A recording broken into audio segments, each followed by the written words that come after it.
de César Callejas. Pedimos por favor si pueden mantener sus teléfonos celulares apagados o en silencio. El día de hoy participan con nosotros Eduardo Luis Fejer, David Martín del Campo, Tatiana Nogueira y el autor. Modera la mesa Daniel Rodríguez Barrón, a quien le cedemos la palabra. Muchas gracias. Buenas tardes, muchas gracias por estar aquí con nosotros. Vamos a presentar el libro Cisterna de Sol de César Benedicto Calleja. Estamos muy contentos de que nos acompañen. Y de inmediato cedo la palabra a Eduardo Luis Fejer, maestro, académico, escritor, que nos tiene algo que decir al respecto. Muy buenas tardes a todos. César, muchas gracias por la amable invitación. Maestro Góngora, un honor y un gusto que nos haga el favor de acompañarnos. Bueno, titulé estas breves palabras El mundo alucinante de César Benedicto Callejas. He leído con asombro y fruición las espléndidas páginas de La Cisterna del Sol del culto y fino escritor César Benedicto Callejas. No oculto señalar que al final de cada ensayo también me han perseguido, parafraseando al autor, varios segundos de silencio que suceden al cerrar la última página. Este libro me recordó la frase de Wilde que señalaba: todos malgastamos nuestros días buscando el secreto de la vida. Pues bien, el secreto de la vida está en el arte. Y yo agregaría, el secreto de la vida está en el arte de leer. La Cisterna del Sol es una invitación a sumergirnos en la vida y obra de una serie de personajes inusitados, todos luminosos, que en la pluma y el talento de César Benedicto adquieren una dimensión diferente. Estas deliciosas páginas podrán producir todo excepto indiferencia. Con la paradójica, difícil facilidad de la maestría, el autor nos lleva de la mano a asomarnos en un mundo de espejos cóncavos y convexos, impactando al lector, quien azorado debe por sí mismo sacar sus propias conclusiones. Si escribir es un arte como lo es, al respecto agregaríamos con Bernard Shaw: el arte es el espejo mágico para reflejar los sueños invisibles. Se emplean los espejos para verse la cara. Se emplea el arte para verse el alma. Me he permitido, en obvio del tiempo, tratar brevemente solo 3 de sus ensayos. Inicialmente me acerco a la turbulenta vida de Mishima, cuya obsesiva nostalgia de la antigua grandeza de los samuráis e instinto tanático lo llevan a la muerte ritual, quizá sin precedentes en un escritor. Feo de niño, al decir de Mishima, y abandonado al cuidado de su abuela, este extraño autor albergó dentro de su mente y sentimientos una extraña mezcla psicológica cuya eclosión inicial fueron sus extraordinarias obras para arribar después al seppuku, muerte ritual tan ansiada y concebida por él en una suerte de espantosa carnicería humana. El doctor Vallejo Nájera, notable psicoanalista español, lo retrató de cuerpo entero en su libro, cuyo título lo dice todo: Mishima o el placer de morir. El retrato que hace César de este autor es sin duda espléndido, pues en unas cuantas páginas nos lo ofrece con todo su dramatismo, donde la sangre, la poesía y el talento son también los protagonistas principales de esa vida quizás sin precedente. Lo mismo César nos refiere al trágico Holocausto, concentrado en el talento narrativa de Kertész, envuelto en el humo de los campos de concentración y las reminiscencias del que Stefan Zweig llamara mundo de ayer. Este último suicidándose por la persecución de su vida anterior y horrorizado ante la incertidumbre de su propio porvenir y el de la humanidad misma. Kertész, paradójicamente, estuvo condenado a vivir con toda la carga de tragedia que ello representaría para él y la literatura misma. Los campos de exterminio nazis, sin precedente histórico alguno, por su espantosa carga de muerte científicamente planificada, recuerdan la insensibilidad humana llevada al extremo de la locura, como lo refirió otro escritor, con este ejemplo. Un nazi le apunta a la cabeza de un judío. Este le pregunta, aterrorizado, ¿qué vas a hacer? El nazi contesta, te voy a matar. El judío le dice, no comprendo, esto no es de sentido común. El nazi replica, mata tu sentido común y así lo comprenderás. Acto seguido le dispara. César nos ofrece aquí otro ensayo debido a su indudable talento y genuina preocupación por el tema. O nos habla de la vida de Jean Genet, donde los bajos fondos se confunden con el amor y su propia vida, documentada como una suerte de novela de terror incomprensible, al amparo de esa cárcel que fue su pasado delincuencial, aderezado por las nubes rosadas de un París reponiendo de sus heridas y del que fue testigo y actor asomándose al balcón de la descarnada realidad que tanto reflejó en su obra toda. Por supuesto, los demás personajes también son suavemente recostados por Callejas en el fino y metafórico diván que les ofrece, analizándolos desde diversos puntos de vista, sin alejarse de la dramática carga de humanidad que cada uno lleva a cuestas. Un buen libro, decía Milton, es la sustancia misma de un espíritu superior, recogida cuidadosamente y embalsamada para que sobreviva. Sin duda, Cisterna del Sol es de ese Jaez cuya sobrevivencia está asegurada. Finalmente, amigos, termino con un texto que leí en alguna parte y que podría ser el epílogo de Cisterna del Sol, obra que sin duda también nos refleja el mundo alucinante de César Benedicto Callejas. El texto dice así: un libro abierto es un cerebro que habla, cerrado, un amigo que espera, olvidado, un alma que perdona, destruido, un corazón que llora. Muchas gracias.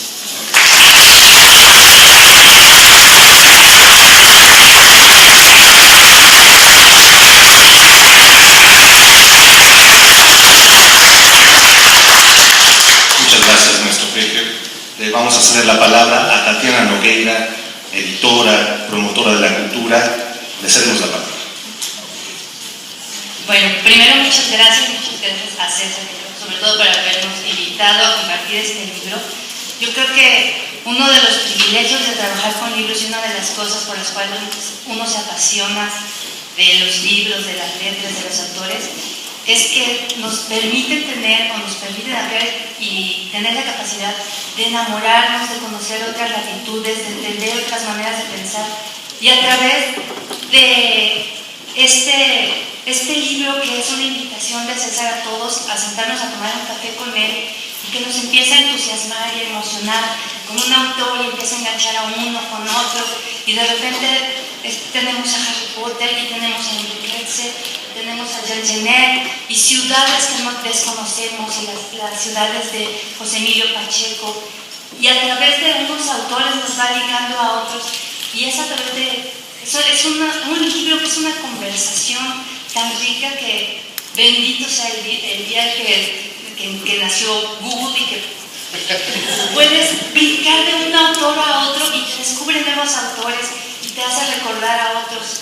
Por ejemplo, en La literatura como respuesta de Ismael Cabral me hizo acordarme de la espiral de artillería de Padilla, me hizo acordarme de Insoportable Levedad del Ser, te da nuevos autores, te permite vislumbrar que todos somos al final humanos, a todos nos mueven las pasiones, a todos nos emociona la guerra, nos conmueve el dolor humano, y es a través de los ojos del otro que nos permitimos tocar la humanidad de los demás y nos permitimos entender a los demás. Yo quiero ser muy breve, porque si empiezo a platicar de todas las cosas que encontré, podría quedarme una hora. Saltas de una película, de una canción, de un autor a otro, de una latitud a otra, te lleva de la Rusia congelada, del amor buscado, a escenas que pueden ser salir aquí a Bellas Artes y encontrarte con las calles que caminan Alfonso Reyes, que caminan tantos autores que él está mencionando y que te hace encontrarte con tu México, con tu gente, con la humanidad, con que todos compartimos al fin y al cabo los mismos deseos internos, pero son los privilegiados, aquellos no dueños de las ideas, sino aquellos capaces de convertirlas en palabras y compartirlos con nosotros, los que escriben libros, trabajar en libros, trabajar con autores. Es uno de los privilegios más grandes que yo creo que tenemos todos y que podemos compartir. Quiero terminar con una historia, porque así como a mí me conmovió este libro, tuve la oportunidad hace un tiempo de trabajar en salas de lectura y de llevar, tengo pánico escénico, de llevar un proyecto de promoción a la lectura con los soldados. Los primeros que estuvimos trabajando eran soldados rasos, soldados de cualquier tipo. Después de trabajar 5 días con los libros, con ellos, había un soldado que, así como yo tengo pánico escénico, él era el más tímido, levantaba la mano y trabajaba, hasta que le dijimos, a ver, usted quiere decir algo, por favor, díganos qué opina de los libros, qué experiencia vivió después de trabajar, de que tuvo su primer contacto con libros. Se paró, muy formalito, era muy jovencito, ya se ve el soldado, raso, no sé qué, no sé cuánto, del regimiento, no sé qué. Se le quiebra la voz como a mí. Y dice, cuando abrí los libros, cuando encontré el primer libro y empecé a leer, encontré las palabras que tenía dentro del corazón y pude hablar.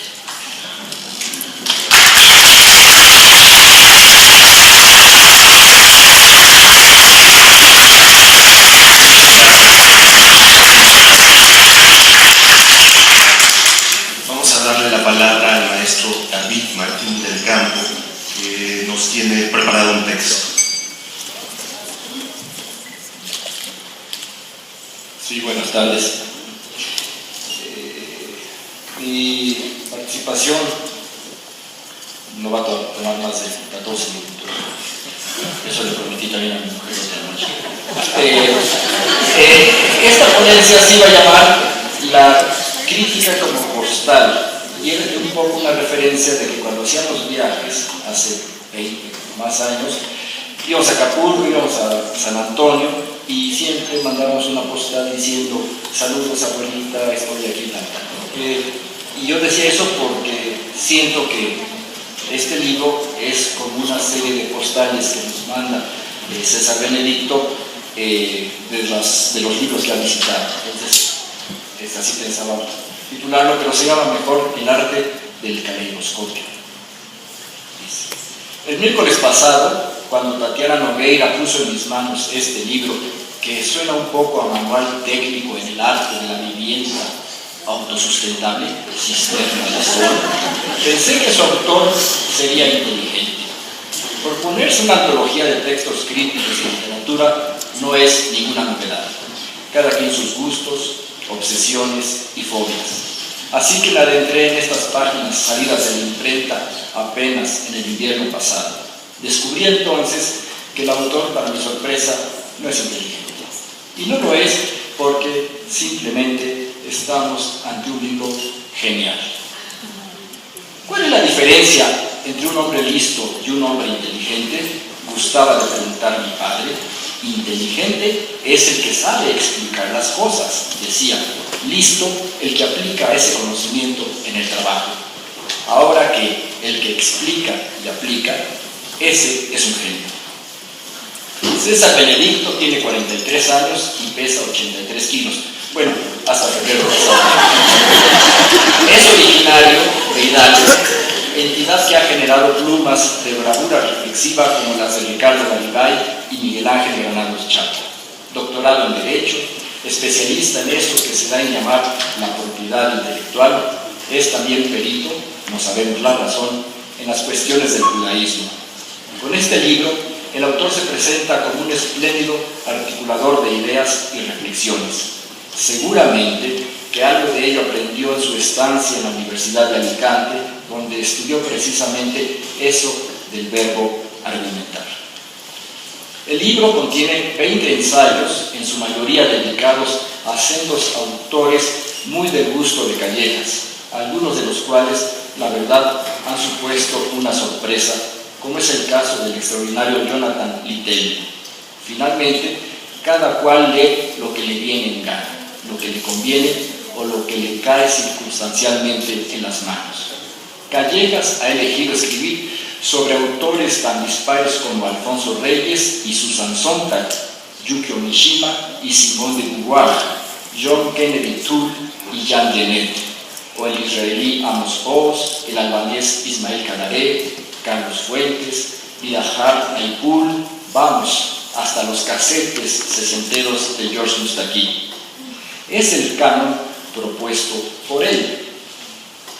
Yo, si lo preguntaran, habría incluido, en mi gusto personal, a John Irving, desde luego, a John M. Coetzee, a Doris Lessing, por favor, a Cormac McCarthy, a Henry Mankell, a Patricia Highsmith, a Mario Vargas Llosa, desde luego, a Javier Cercas, a John Banville, a Ian McEwan, a Leonardo Padura, a Haruki Murakami, vamos, a Jorge Volpi, cada quien, que por cierto son amigos.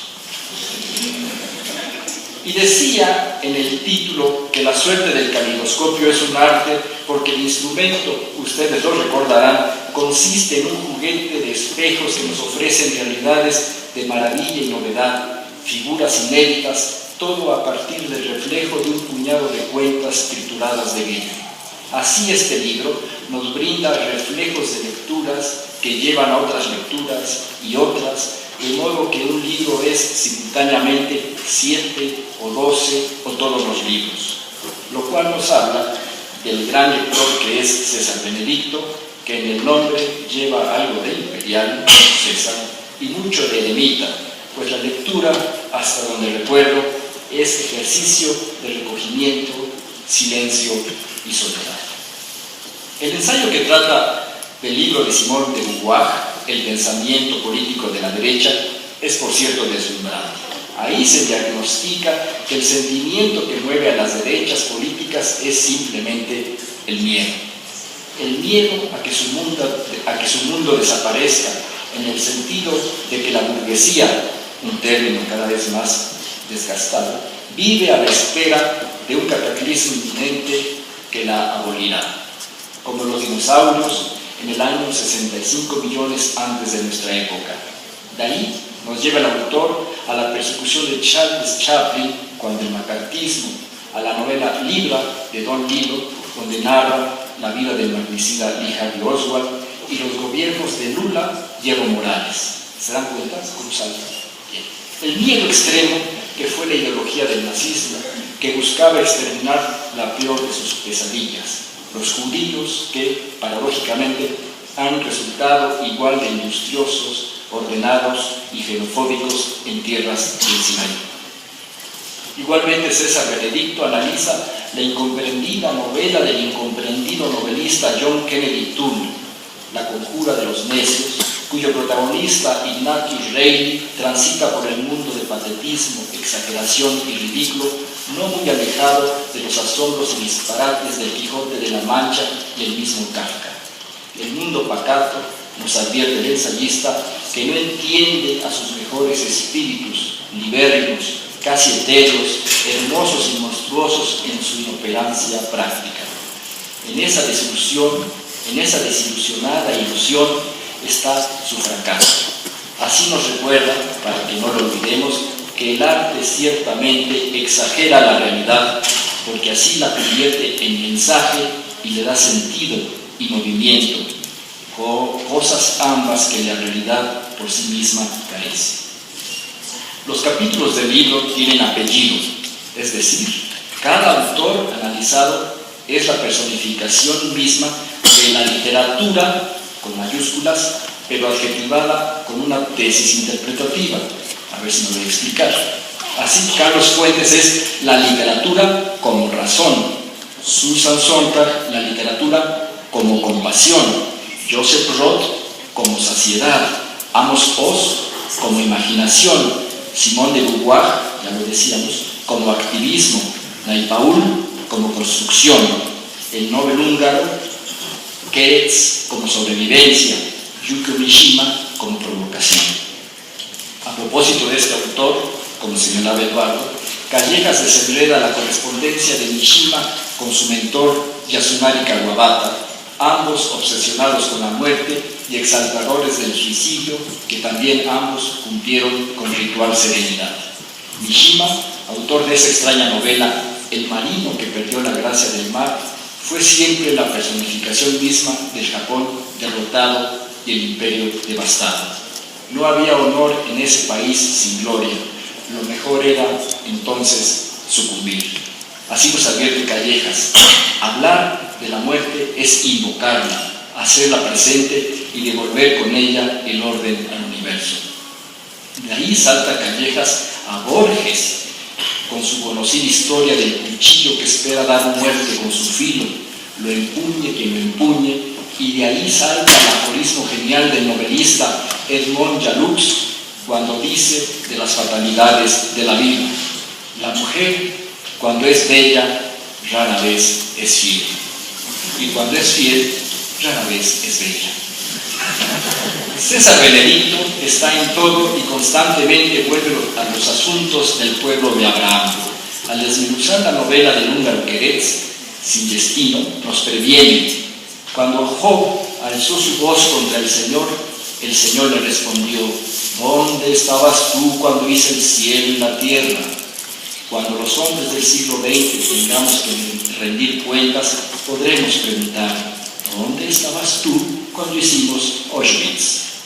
Imre Pérez, como el italiano Primo Levi, fue sobreviviente de los campos de exterminio de Buchenwald y Auschwitz, de los que salió para vivir el encierro de esa otra cárcel deshumanizada que fue el estalinismo apoderado de la Europa Oriental. La experiencia de Keretz lleva a las reflexiones de Günter Grass y luego a los poemas de León Felipe, a pesar de lo que prevenía el filósofo Teodor Adorno, en el sentido de que después de Auschwitz no se puede escribir poesía. Y Keretz recordará luego cómo llegó a aborrecer a Beethoven, cuyos conciertos tocaba a diario una pequeña orquesta en el campo de exterminio. Así, la lección concluyente, según Callejas, no es más que descubrir la belleza en medio de la muerte. Solo puede entenderse como signo de desesperación, pero también de que hay algo humano: hablar, pronunciar, decir pese a todo y pese a todos. La literatura se convierte así en la mayor victoria sobre el exterminio. La obsesión no suelta a César Benedicto. En su lectura de Jonathan Littell, el ensayista nos advierte sobre una soberana diferencia. El artista miente, el impostor engaña. Con sus palabras, mentir en literatura es construir la verdad. En cambio, el impostor no miente, el impostor simula. Así nos abre la puerta a su reflexión en torno a la novela Las Benévolas de Littell, que tiene 1000 páginas. Es la historia de Maximilian O, oficial Obersturmbannführer de las SS alemanas, quien contribuye a su modo a construir ese mundo, ese orden nuevo sobre el precario mundo precedente. Alcanzar lo inalcanzable a partir del idioma, nombrando lo innombrable, como aquella palabra emitida en el cuartel central de Berlín, Endlösung, o sea, la solución final al problema judío. El personaje fascina a Callejas, sus preguntas, su tránsito moral y moral por la Alemania a punto de la rendición. Y otra vez, el libro de Littell es un pretexto para saltar a la lectura de Natalino Tom, la jovencísima irreverente, y Jerzy Kosinski, el polaco estadounidense que asombró a los lectores con su novela El pájaro pintado, que habla de los niños polacos durante la guerra. Como ven, los espejos funcionan. Un libro que refleja a otro libro y a otro. Una lectura que lleva a otra lectura y que nos contagia la cosquilla. Cisterna de Sol se ofrece como una invitación franca, abierta al oficio de la lectura, porque somos lo que comemos, pero fundamentalmente somos lo que leemos. Y así homenajea a César Benedicto, a su admirado Alfonso Reyes, que en su poema Sol de Monterrey añora: a donde quiera que voy, aunque haya nubes cerradas, oh, cuánto me pesa el sol, oh, cuánto me duele adentro esa cisterna de sol que viaja conmigo. Yo no conocí en mi infancia sombra sino resolana. Cuando salí de mi casa con mi bastón y mi hato, le dije a mi corazón: ya lleva sol para rato. Por ello, el libro concluye con ese homenaje a Reyes y a Martín Luis Guzmán, cuando en Madrid compartieron la columna de crítica cinematográfica firmada a la Limón como Fósforo, el Café Gijón del Boulevard de Recoletos, la referencia obligada a Proust en Por el Camino de Swann, el exilio mancomunado en tiempos en que el país ardía y había que sobrevivir de cualquier manera. Y en ese ocio madrileño, lo que son las cosas, nacía la crítica cinematográfica en idioma castellano, nos advierte César Benedicto Callejas en este volumen de crítica literaria, que es también un caleidoscopio de 40 o 50 libros que nos comparte y que, por lo mismo, ya son nuestros, cosa que agradecemos, y a ustedes también su atención. Muchas gracias.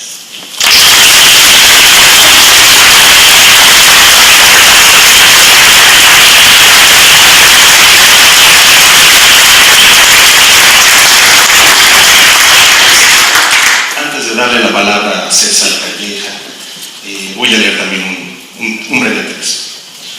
Se suele creer que el carácter representa por completo nuestra postura ante la vida. Incluso hay quien relaciona directamente el carácter con el destino. Mientras leía Cisterna de Sol de César Benedicto Callejas, me preguntaba si era posible, a través de una geografía de lecturas, imaginar el carácter de una persona. ¿Somos lo que leemos?, pregunto igual que el maestro. El subtítulo de su libro es Vivencias de la literatura. Es decir, para Callejas, la literatura es un hacer y no solo un leer o un pensar. Es un asunto práctico, pero ¿que practica qué? En la lectura de Cadáver, Callejas aprende a no odiar al otro, a no odiarlo porque pertenezca a una raza o a un credo distinto. Al leer a Mishima, comprende que hay algo en lo monstruoso, en la deformidad hay una forma de belleza, el milagro de lo inmundo. Cuando se topa con Kertész, entiende la muy particular culpa del sobreviviente. Hay que traicionar una y otra vez a la muerte, en cada esquina, en cada holocausto, para sobrevivir. Pero no basta con sobrevivir, le dice Simón de Beauvoir, también hay que ver por los demás. La humanidad está cifrada en cada prójimo. ¿Cómo recuperar la sensibilidad? Se pregunta y nos pregunta, mientras lee frente al dolor de los demás a Susan Sontag. Y finalmente, quizás en el texto más personal de todo el libro, Derecho y literatura, narrativas encontradas, nos hace notar que el derecho es un lenguaje como la literatura, es decir, una construcción e interpretación del mundo. Se puede cuestionar la eficacia de ambas, pero lo que aspiran es a crear valores sobre los cuales medir nuestro mundo. El derecho y la literatura crean ficciones para solucionar problemas, establecen modelos aún posibles de lograr. Ambas son citas textuales. Y aquí encontramos, se diría completamente perfilado, el carácter de este lector. Es un idealista práctico, si eso es posible. Está convencido de que nada en este mundo es perfecto. Sus lecturas le hablan de holocaustos, de sistemas totalitarios, de imágenes de torturas que, como bien sabemos en México, todo el mundo termina por acostumbrarse a mirar, ya sin indignación ni escándalo. Y sin embargo, cada lectura, y quiero creer cada uno de los casos en los que se enfrenta como abogado, lo obliga a salvarnos de la perpetua tentación de la autodestrucción. Callejas contrapone esa tentación con los modelos, las ficciones sociales y literarias que nos permiten preservar la vida, el respeto y la compasión. La literatura y el derecho le sirven para rebelarse contra las carencias y las desventajas sociales. Son ejercicios de modestia, de descontento, que ciertamente no mejoran por arte de magia la realidad, pero al menos la dignifican. Mientras leía Callejas, recordé ese consejo de Chekhov escrito a su hermano: alégrate de tu descontento, demuestra que eres más grande que los autosatisfechos. Gracias.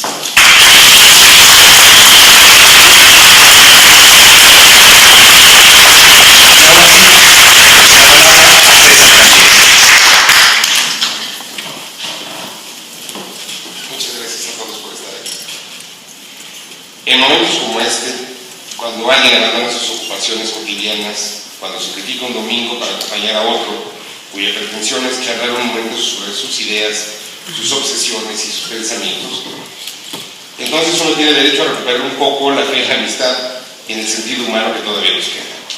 Muchísimas gracias. Gracias en especial a todos quienes hicieron posible este libro. Cada libro es un proyecto colectivo en el que participan el autor y un equipo selecto de personas con la misma idea: llevar a los demás una dosis de imaginación, de vocación y una ración extensa de palabras. Muchas gracias a Ana Laura Caso, que puso en marcha el misterioso mecanismo que convierte en libro las palabras desperdigadas. A Raúl Guerrero, que cogió el libro y lo puso en la fe desengañada pero violenta de los editores. A Eugenia Calero, que puso en diseño la idea de este libro. A María Aguilar, que, como dijo Graciano, por maña de artesano y paciencia de monje, estuvo presente en la corrección del texto. A todos muchísimas gracias.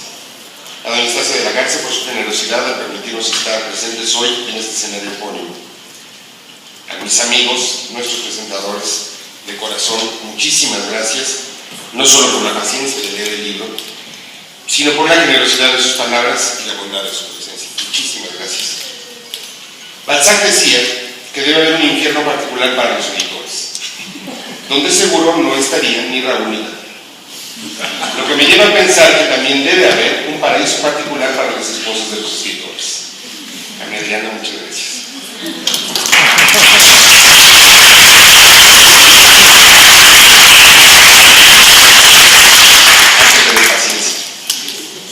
Nietzsche pensaba que no se podía creer a alguien que un día se sienta a su escritorio a escribir un libro. Porque en realidad los libros nacen de la acumulación vital del mismo modo en que las tierras más fértiles se forman de aluviones que depositan los mejores nutrientes proveniendo de otros lugares. Yo le creo. Y le creo porque la literatura que no es depósito vital no es sino impostura o pose. No tengo ya ni idea de cómo comencé mi carrera de lector. Mi obsesión registral me dice que todo comenzó alrededor de 1978.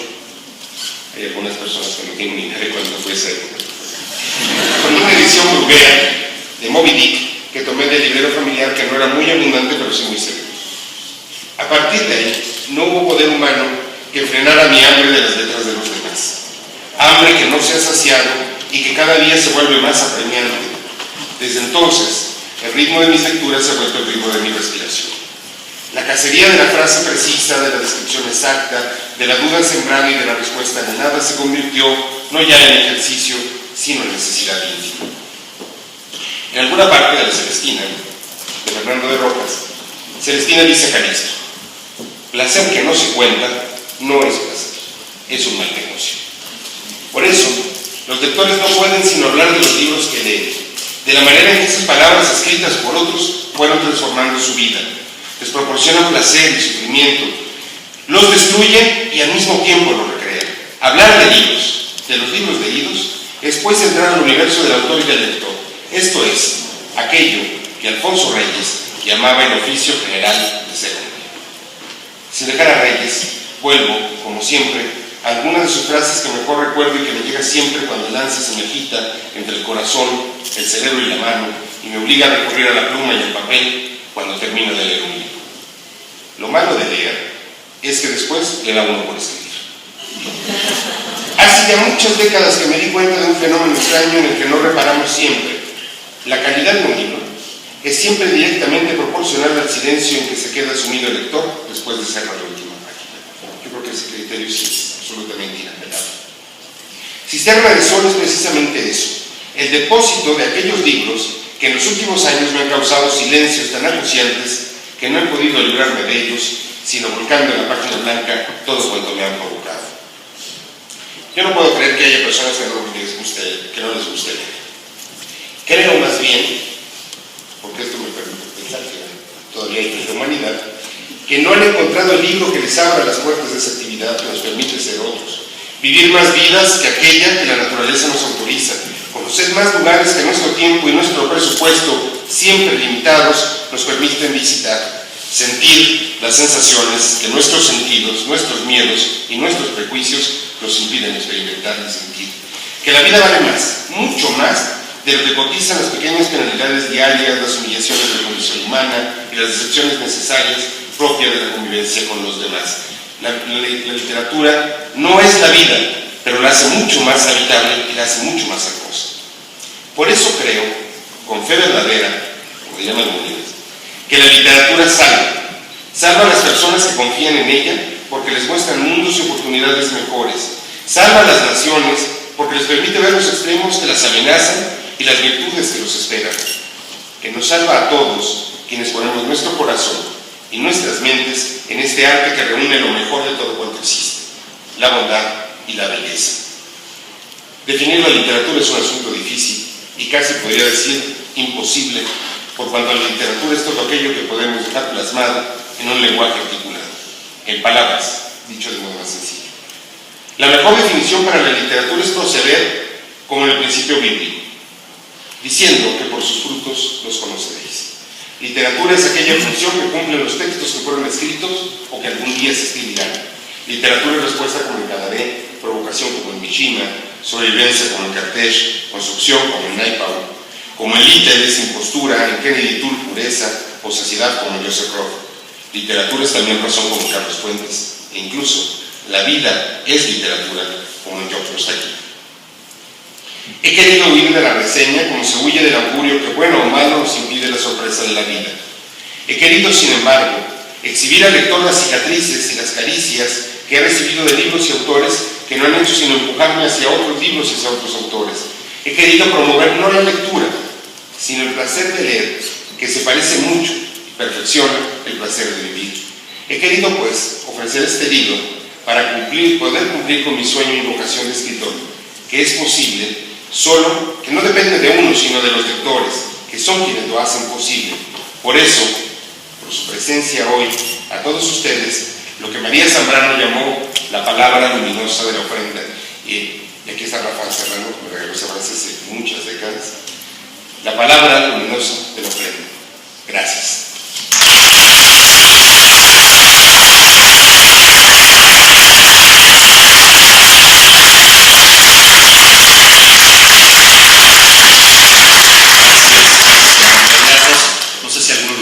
Quiero preguntarle algo al autor, digo al autor para que nosotros ya salgamos de aquí.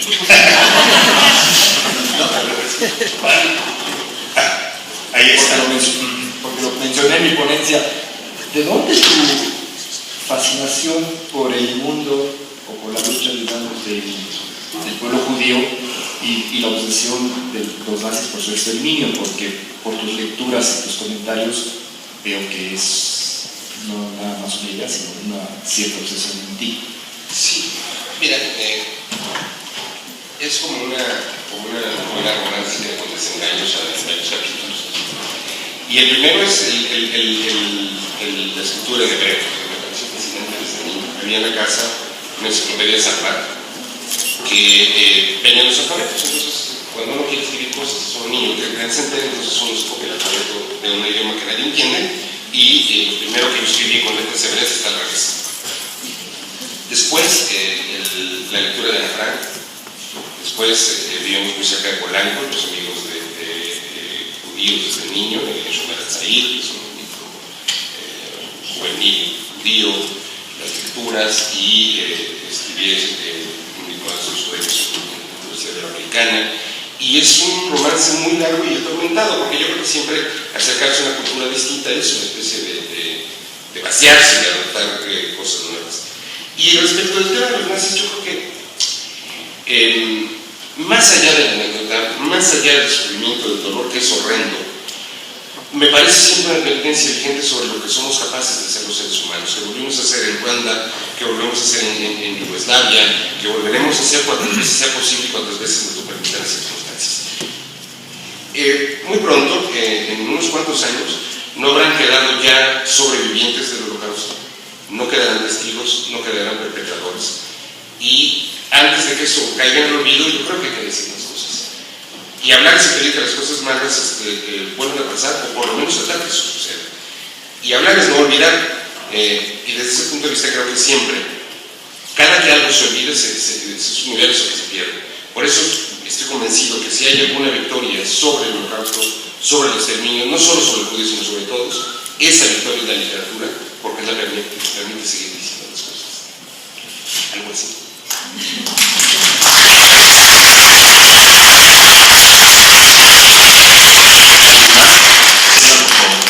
Va el micrófono. Ahí el micrófono. Sí, primero felicitar al autor. Efectivamente, y como comentas, la lectura siempre invita al silencio, a la reflexión. Este es el caso. Compraremos el libro apenas se pueda ahorita para que Te lo voy a agradecer. y lo vamos a leer seguramente con mucho interés. El tema que comenta ahorita, la pregunta que hizo el doctor Martín del Campo, también es apasionante y a veces nos invita a la reflexión. Yo en alguna ocasión, después de que se lleva y se trae el problema del holocausto, alguien de repente llegaba a decir, bueno, es que ya hay que cambiar de tema, ¿no? Y bueno, ya desde ahí nos vamos dando cuenta de la deshumanización o la indiferencia que tomamos cuando estamos hablando de la vida humana, cuando se sigue hurgando sobre el problema del holocausto y el exterminio, la indiferencia, la complicidad inclusive de los mismos pueblos que bueno, la indiferencia y la participación de la misma iglesia. No recuerdo si fue Luis o alguno de los 23 o no sé, que alguno de ellos que inclusive había cierta conveniencia en el exterminio, casi con la competencia en cuanto a la religiosidad. Entonces qué bueno que le sigue surgando sobre ese tema, porque ese tema es estar hablando de la condición humana, es estar exaltando y exhortando a no olvidar, porque de eso depende seguir sacudiéndonos como seres humanos.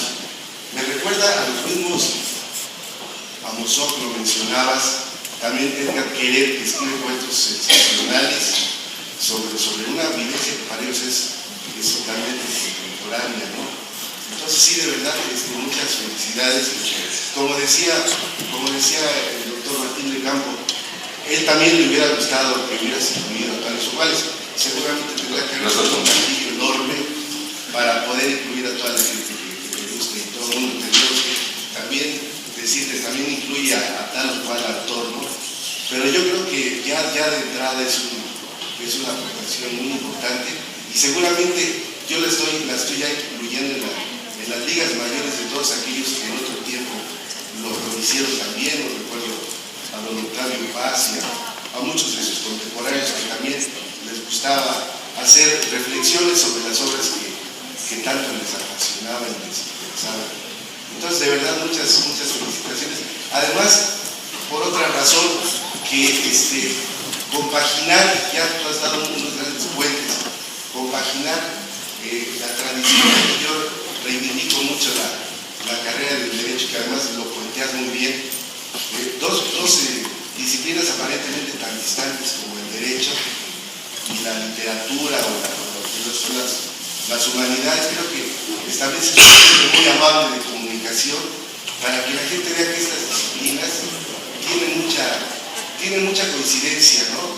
Hay un libro que tienen en casa que es de tu autoría y mencionan mucho en ese proyecto de las utopías el concepto que tienen sobre el derecho, ¿no? que lo libera totalmente de ese esquema casi dogmático, como si las leyes vinieran de arriba y no tuvieran contacto con el trato, con las ambiciones y las pasiones humanas.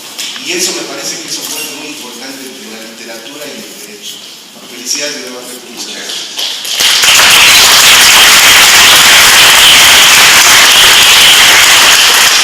Creo que sí hay una narrativa del holocausto, pero eso dio muchísimos cambios. Ya nadie escribe memorias, la última se publicó hace unos par de años de su Venecia, pero ya no queda. Pero yo creo que sí que seguir hablando. Por ejemplo, en el ensayo sobre Ismail Cadaré, en Yugoslavia, cuando reprimieron, cuando desaparecieron a la minoría albanesa, parte del reglamento del estado de sitio le prohibía a los albaneses echarle llave en la noche a las puertas de sus casas, para que en el momento que fueran a por ellos fuera más fácil abrir la puerta. No había nada ahí. Lo que hay es nuestro siglo XX, finales del siglo XX. Y yo también quisiera haber incluido muchos más que bueno, ya habrá más de leer, y sobre todo pues ya habrá oportunidad sin hacer un tomo gigantescos y de darles data por un par de volúmenes más. Muchísimas gracias.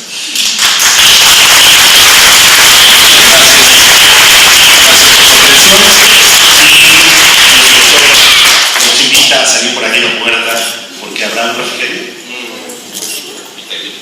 Muy bien. Muchas gracias.